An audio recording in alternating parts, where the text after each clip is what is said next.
पाप के पिताजी का नाम है लोभ। एक बार एक बालक काशी से पढ़ करके आया, खूब विद्वान बन के आया, अपने पिताजी के पास आकर के बोला, पिताजी मैं सब कुछ पढ़ के आया हूं, आप जहां से चाहो पूछ लो। तो पिता ने यही पूछा, बताओ पाप के बाप का नाम क्या है? नहीं बता पाया। बोले ये तो नहीं पढ़ाया गुरुजी ने। बोले ढूंढ के आओ कौन है पाप के बाप। बालक निकल पड़ा ढूंढने के लिए। तभी 2-3 दिन निकल गए, कहीं से उत्तर नहीं मिला पाप का बाप कौन। तभी एक घर के बाहर गौ माता खड़ी थी, तुलसी का पौधा लगा था। बालक ने सोचा किसी वैष्णव का घर है, 2-3 दिन हो गए कुछ खाया पिया नहीं, यहां पे कुछ पा लेता हूं। उस घर में जैसे ही प्रवेश किया, वो किसी वैष्णव का घर नहीं था, एक वैश्या का घर था। तो वैश्या ने जैसे ही बालक को देखा, ब्राह्मण बालक, त्रिपुंड लगाए, शिखा रखी है, धोती पहन करके, हाथों में वेद लगे हैं, तुरंत वैश्या आई जल का पात्र लेकर के, महाराज जलपान कीजिए। तो ब्राह्मण ने तुरंत जल लिया, पान किया, पान करके बोली, ये घर मुझे लगता है किसी वैष्णव का है, गोबर का चौका लगा है, बाहर गैया है, तुलसी का पौधा है, आप निश्चित ही कोई वैष्णव हैं। वैश्या बोली, वैष्णव का तो नहीं पता मैं हूं कि नहीं, पर मैं एक नगर वैश्या हूं। जैसे ही कहा नगर वैश्या, ब्राह्मण बालक तो तुरंत बाहर गया, वमन करने लगा, अपने पेट में हाथ लगाने लगा, पानी निकालने लगा बाहर। वैश्या बोली, क्या कर रहे हैं आप? बोले, पाप का बाप ढूंढने निकला था, वो तो मिला नहीं, तुम्हारे घर पर आके जल पी लिया, पाप और कर दिया मैंने। अरे तुम्हारे घर का पिएंगे हम, तुम्हारे हाथ का खाएंगे हम। जैसे ही सुना कि पाप के बाप को खोजने निकले थे, तो वैश्या ने मन में सोचा, ज्यादा दूर नहीं जाने दूंगी, यहीं मिलाती हूं।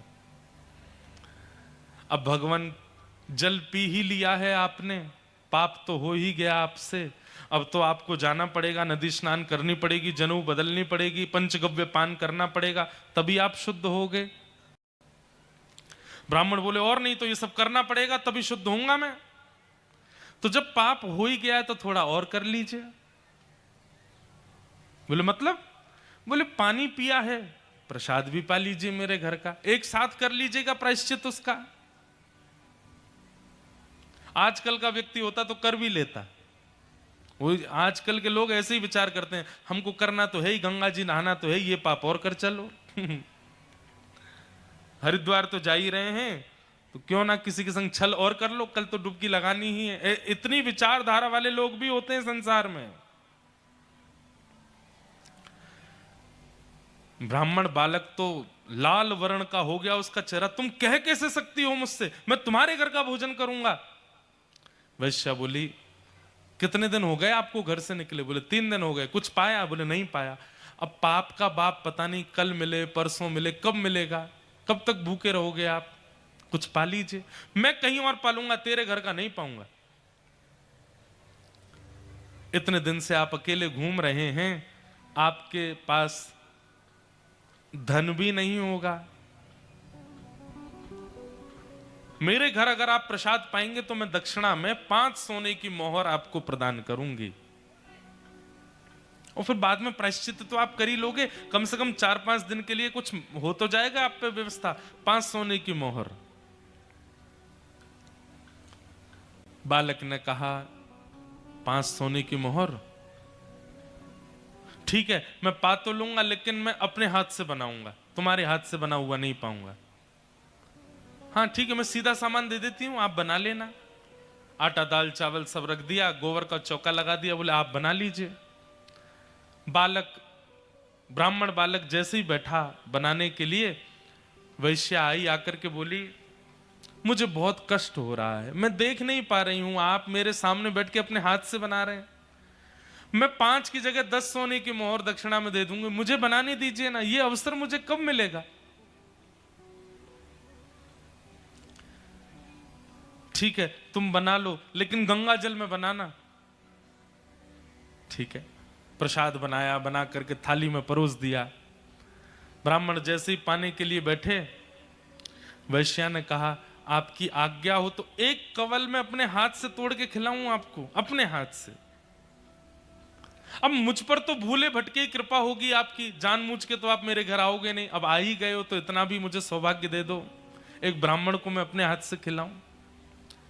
ब्राह्मण बालक बोला, तुम कैसे सोच सकती हो, तुम्हारे हाथ से कैसे पाऊंगा मैं?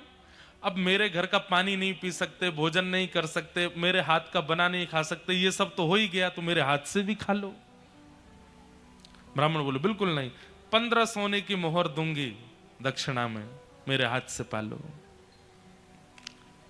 ठीक है, एक कवल खिलाना, फिर बाद में मैं अपने आप खाऊंगा। बोला हाँ ठीक है। एक कवल जैसे उठा के दिया,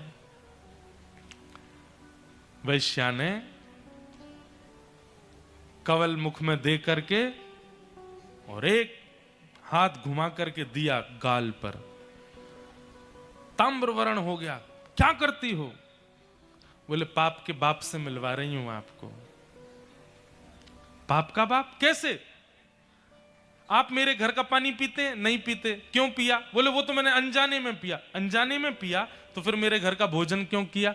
बोले, वो तुम्हारी बड़ी श्रद्धा थी। बोले, झूठ मत बोलिए, सोने की मोहर के कारण आपने किया। 5 सोने की मोहर के कारण मेरे घर का भोजन स्वीकार कर लिया, 10 सोने की मोहर के कारण मेरे हाथ का बना स्वीकार कर लिया, और 15 सोने की मोहर पर आप मेरे हाथ से खाने तक को राजी हो गए। अपने पिताजी को जाके बता दीजिए, पाप के बाप का नाम है लोभ। एक लोभ आपसे क्या क्या करवा देता है, ये आप खुद विचार करो। एक लोभ,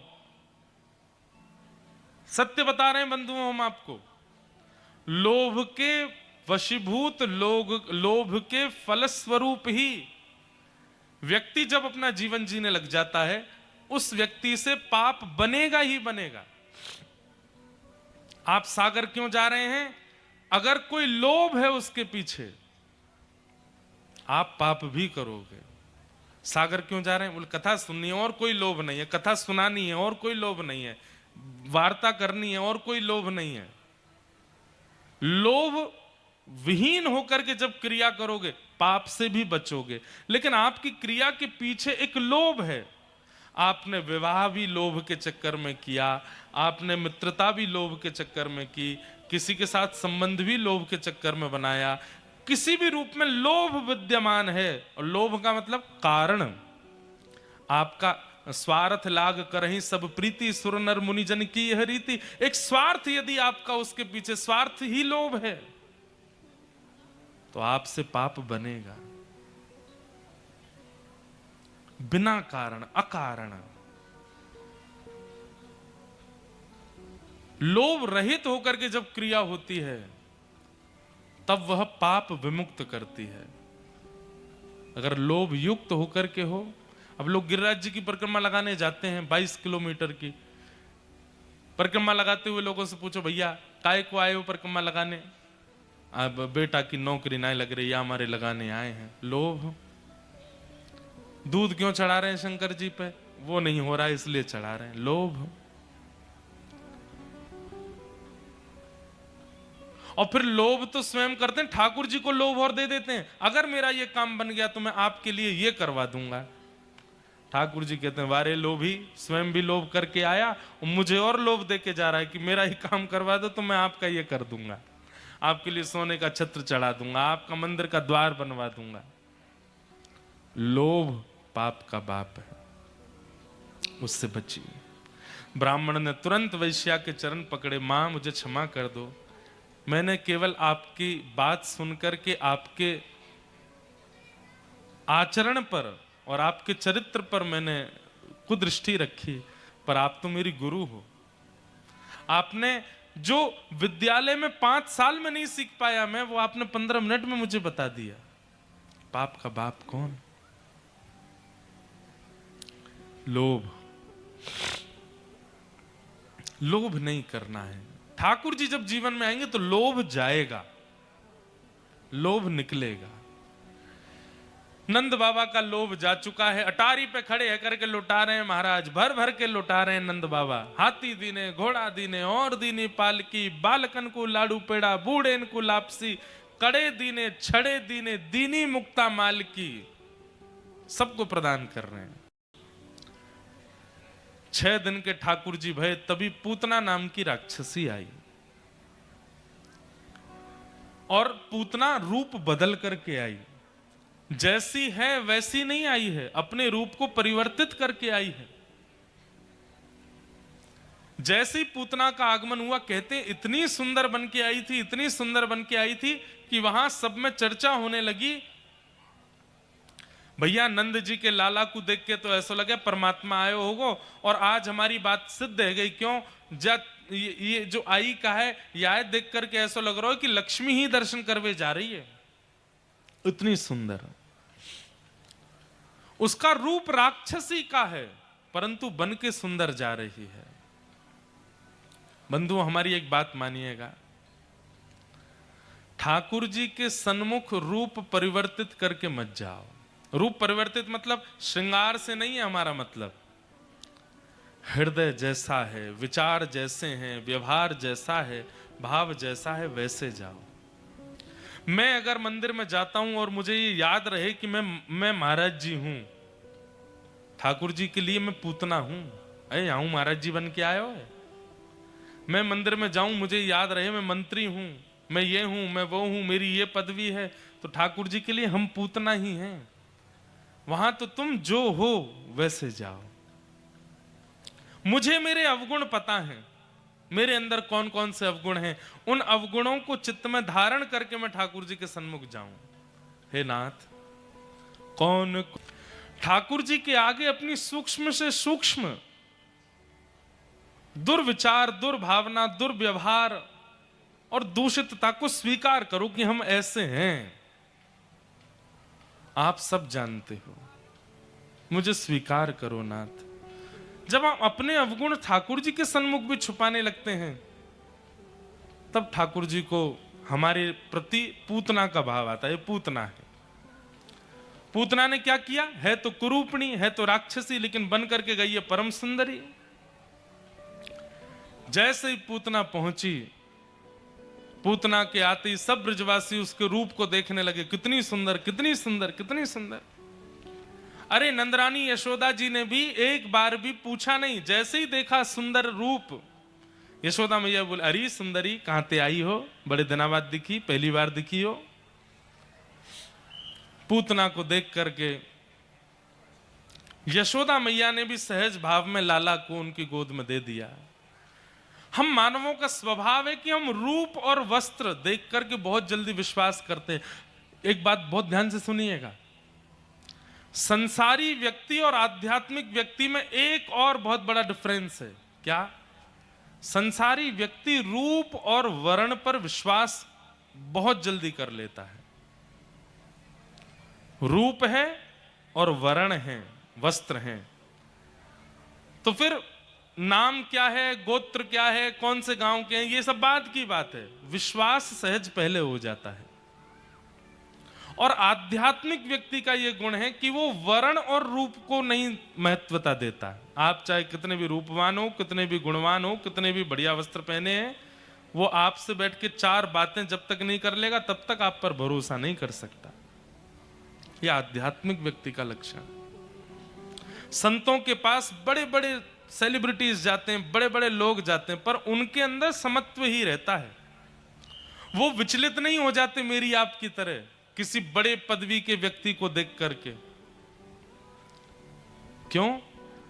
आध्यात्म उन्हें बताता है कि पदवी बड़ी होना, रूप का सुंदर होना और वस्त्रों का बहुत बढ़िया होना, इसका मतलब जरूरी नहीं कि व्यक्ति का व्यक्तित्व अच्छा है। वो व्यक्ति के व्यक्तित्व को उसके वचनों से ही पहचानते हैं, उसके संग रह के ही जान पाते हैं। और संसारी व्यक्ति का व्यक्तित्व चाहे जैसा हो, है पॉपुलर है, तो इसका मतलब है कि उसको वो विश्वास का पात्र है। हम उसको कुछ भी दे सकते हैं, हम उससे कुछ भी बोल सकते हैं, कहीं भी उसके साथ जा सकते हैं।